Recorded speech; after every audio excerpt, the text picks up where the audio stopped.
So a couple things.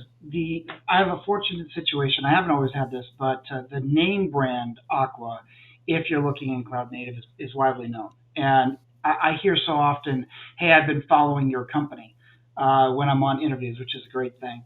But let me just kind of clear the table of that and go back to, okay, what if they don't know about your brand and you're trying to compete in a hyper competitive market?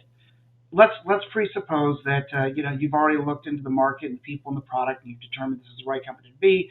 You're there, and of course there are expectations. You're going to bring some of the people that you've worked with in the past. However, there is a war on talent. I think we'd all agree that that's what's happening. Zero unemployment, and it depends also what time you're hiring those people, depending on your fiscal year and what that period looks like.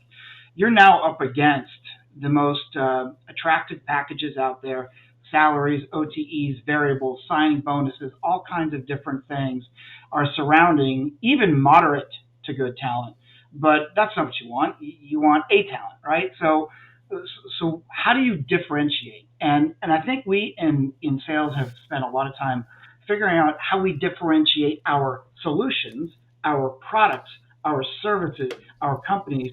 The business values still need to do that even more. But how do we do that for the candidates that are looking to come and contribute to the success of the company? So I started looking. I had done some of these, but I hadn't made it a concerted effort to do all of these things.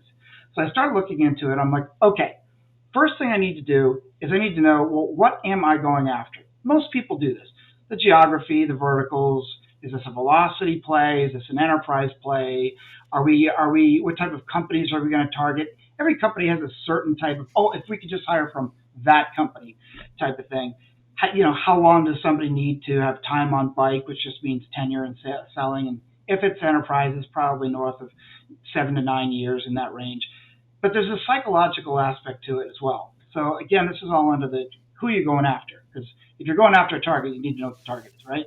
So for me, I'm always looking for a blue collar work ethic with a white collar tongue. And what that means is somebody who consistently puts out, but someone who doesn't sound like they just got off of, a production line somewhere and didn't have any schooling and hasn't really had an interface in moving enterprise class products in the C-suite.